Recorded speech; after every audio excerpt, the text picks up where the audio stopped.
दोस्तों, हमारे यूनिवर्स का जन्म आज से करीब 1380 करोड़ साल पहले एक एक्सप्लोजन के साथ हुआ था, जिसे हम बिग बैंग के नाम से जानते हैं। बिग बैंग से ही यूनिवर्स का हर ऑब्जेक्ट निकला हुआ है और इस घटना से लेकर आज तक हमारा यूनिवर्स लगातार एक्सपैंड कर रहा है। अब देखो, यूनिवर्स के एक्सपेंशन के बारे में तो हम सभी जानते हैं, पर इस एक्सपेंशन की स्पीड क्या है, सोचा है कभी?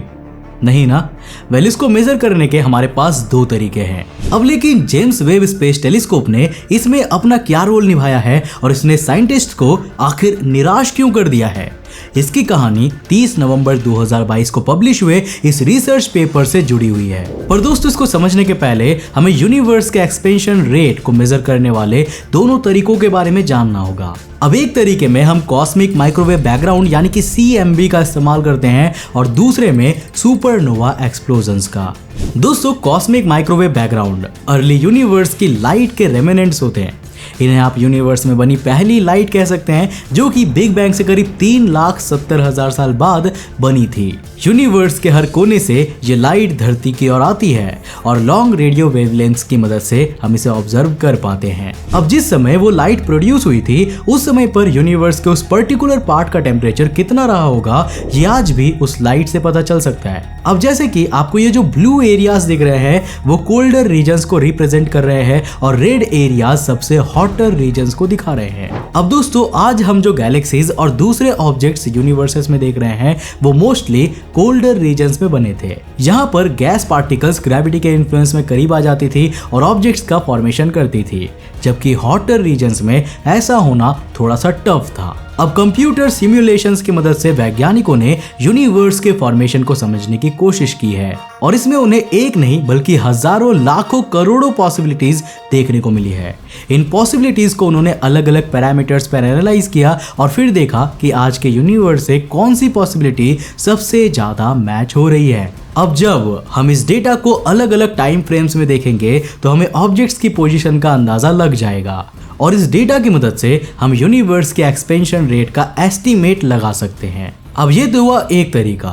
दूसरा तरीका है सुपरनोवा एक्सप्लोजन्स का ऑब्जर्वेशन। साल 1908 में अमेरिकन एस्ट्रोनॉमर हैरिएटा स्वैन लेविट ने पहली बार सिफाइड वेरिएबल स्टार्स को डिस्कवर किया था। साथ ही उन्होंने इसकी प्रॉपर्टीज को भी बताया। अब सिफाइड वेरिएबल्स ऐसे स्टार्स होते हैं जो पल्सेट करते रहते हैं, यानी कि धरती से देखने पर हमें उनकी साइज और ब्राइटनेस लगातार बदलती हुई नजर आती है और ये चेंजेस एक सर्टेन इंटरवल में होता रहता है। अब लेविट ने अपना सिफाइड वेरिएबल लार्ज मैजेलिनिक क्लाउड में खोजा था, जो कि मिल्की वे को ऑर्बिट करने वाली एक ड्वार्फ गैलेक्सी है। अगर हम सिफाइड वेरिएबल स्टार की मैक्सिमम ब्राइटनेस और उसके चेंज होने के पीरियड को जान ले तो हम उसकी पृथ्वी के बीच की डिस्टेंस को जान सकते हैं। अब चलो इसे हम एक डेली लाइफ एग्जांपल से समझते हैं। जब हम रात के समय अपनी बाइक या कार लेकर निकलते हैं तो चारों ओर बहुत सी व्हीकल्स होती है। अब देखो, हर इंसान की शक्ल तो दूर से आपको दिख नहीं रही होती है एंड ऑब्वियसली शक्ल देखने में तो आप इंटरेस्टेड भी नहीं होते जब तक कि वो समझ रहे हो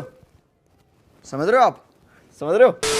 हाँ, तो पॉइंट ये है कि हम व्हीकल्स में लगी हेडलाइट्स की ब्राइटनेस से ये पता लगाते हैं कि वो हमसे कितनी दूर मौजूद है। वो का मतलब है व्हीकल। अब दोस्तों, लेविट की इस ऑब्जर्वेशन से हम इंसानों ने पहली बार यूनिवर्स की डिस्टेंसेस को कैलकुलेट करना सीखा, पर उस समय तक हमारे लिए यूनिवर्स का मतलब सिर्फ हमारी मिल्की वे और आसपास की कुछ गैलेक्सीज ही हुआ करती थी। अब इन गैलेक्सीज में हमने कोई ना कोई सेफिएट वेरिएबल्स को खोज लिया था और उसके आधार पर हम उसके डिस्टेंस को कैलकुलेट कर चुके थे। अब दोस्तों, यूनिवर्स की डिस्टेंस को कैलकुलेट करने के लिए ये सेफाइड वेरिएबल्स हमारे लिए एक गिफ्ट की तरह साबित हुए। अब यार, गिफ्ट की बात चली है तो क्रिसमस का मौका है और आप सबके लिए एक गिफ्ट तो बनता है ना। अंतरिक्ष टीवी पर आए हो तो आपको गिफ्ट मिलेगा नॉलेज का और इसका भंडार हमें कुकू FM पर मिलता है। 10,000 से भी ज्यादा ऑडियो शोज के साथ कुकू FM है इंडिया का सबसे बड़ा ऑडियो शो प्लेटफॉर्म।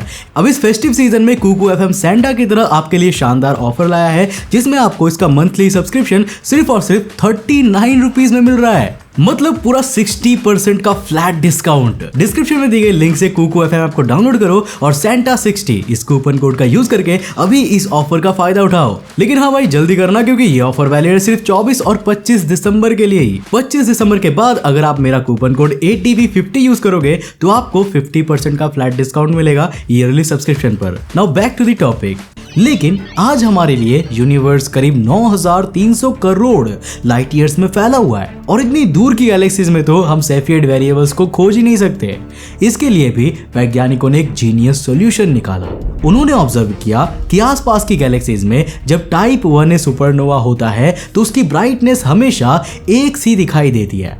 अब वैज्ञानिकों ने सबसे पहला तो ऐसी गैलेक्सीज को पॉइंट आउट की जहां सेफियड वेरिएबल्स भी हो और टाइप 1a सुपरनोवा भी होता हो, और इसके बाद उन्होंने इसके कोरिलेशन फाइंड किया और यही डिस्टेंट गैलेक्सीज में ऑब्जर्व होने वाला टाइप 1a सुपरनोवा पर अप्लाई कर दिया।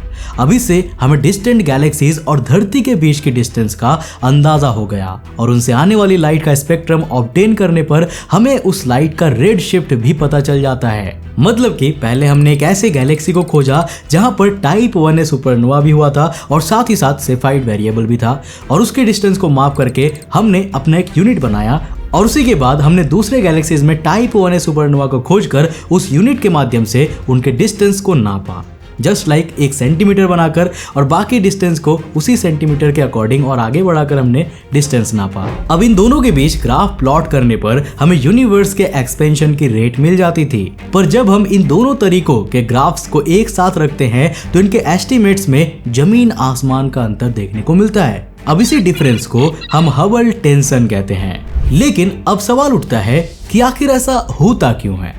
वेल, इसके पीछे दो कारण हो सकते हैं। पहला ये कि हम यूनिवर्स में कुछ ना कुछ मिस कर रहे हैं, यानी कि कुछ ऐसे फैक्टर्स हैं जिन्हें कंसीडर करना जरूरी है पर हम उनके बारे में पता ही नहीं कर रहे हैं। और दूसरा कि डिस्टेंस के मेजरमेंट के लिए हम जिन थियरीज पर डिपेंडेंट है वही हो सकता है गलत है। अब एक्सपर्ट्स के अनुसार दूसरे वाले कारण की पॉसिबिलिटी यहाँ पर ज्यादा बैठती है। जून 2021 में वेंडी फ्रीडमैन के द्वारा पब्लिश्ड इस रिसर्च पेपर में उन्होंने एक्सपेंशन ऑफ यूनिवर्स को एस्टिमेट करने के लिए रेड जायंट ब्रांच स्टार्स का इस्तेमाल किया। अब इससे दोनों ग्राफ्स के बीच का डिफरेंस थोड़ा कम जरूर हो गया, पर यहाँ एक और प्रॉब्लम देखने को मिली। सेफियड वेरिएबल स्टार्स की जो ब्राइटनेस ओरिजिनली एस्टिमेट की गई थी, जिस पर पूरा डिस्टेंस मेजरमेंट सिस्टम ही बेस्ड है, शायद वो कुछ ज्यादा ही एस्टिमेट कर ली गई थी, जबकि ओरिजिनली उसकी ब्राइटनेस इतना था ही नहीं। लेकिन ये कैसे पॉसिबल है? वेल, ऐसा हो सकता है कि जिन सेफियड वेरिएबल स्टार्स को देखकर हमने डिस्टेंस मेजरमेंट किया हो,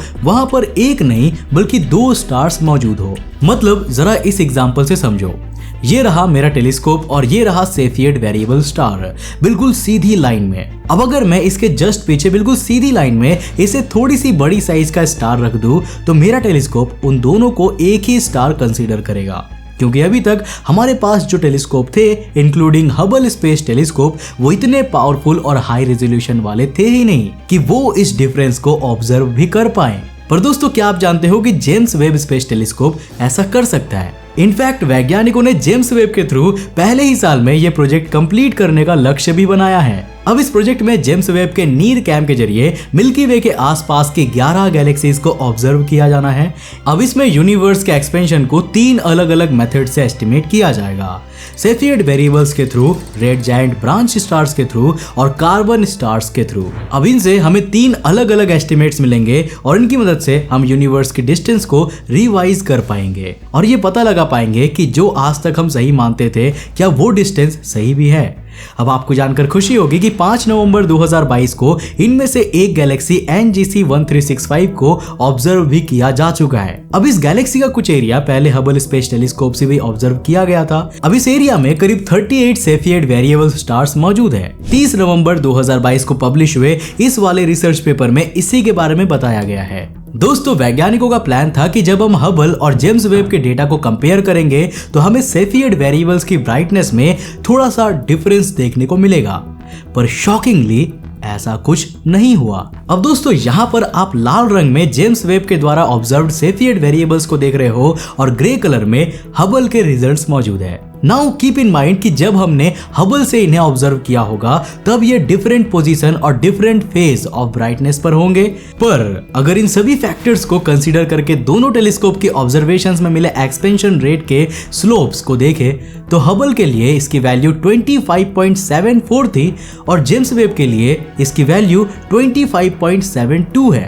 मतलब सिर्फ और सिर्फ 0.02 का डिफरेंस है। और क्या पता ये भी शायद कोई मेजरमेंट एरर का ही नतीजा हो। साइंटिस्ट को काफी उम्मीद थी कि जेम्स वेब यूनिवर्स के एक्सपेंशन रेट की इस मिस्ट्री को सॉल्व कर देगा, पर फिलहाल तो ये टेलीस्कोप हमें निराश करता हुआ नजर आ रहा है। हालांकि अभी 10 गैलेक्सीज में ये ऑब्जर्वेशंस बाकी है और मोस्ट प्रोबेबली ये नेक्स्ट ईयर जून तक कंप्लीट हो जाएगी। और दोस्तों फिलहाल तक NGC 1365 की भी पूरी ऑब्जर्वेशन को पब्लिक नहीं किया गया है, सिर्फ और सिर्फ सेफाइड वेरिएबल्स के रिजल्ट्स को ही बताया गया है। नाउ जस्ट इमेजिन कि हमारी आज तक की सारी डिस्टेंस कैलकुलेशंस गलत हो जाती है, भाई एकदम से पूरी फिजिक्स हिल जाने वाली है और एस्ट्रोनॉमी को रीडिफाइन करने की जरूरत पड़ने वाली है। वैसे आप इसके बारे में क्या सोचते हो? अगर ऐसा हुआ तो साइंटिफिक कम्युनिटी की हालत कैसी होगी, नीचे कमेंट करके जरूर बताना। और क्या आपने कभी ये सोचा था कि हम जिस एस्ट्रोनॉमिकल डिस्टेंस को आज तक सही मानते हुए आए हैं वो गलत भी हो सकता है? नीचे कमेंट में अपनी राय जरूर लिखना। अब दोस्तों जाने से पहले इस क्रिसमस कुकू एफएम का फेस्टिव ऑफर मिस मत करना। यूज करो coupon code SANTA60 for 60% flat discount.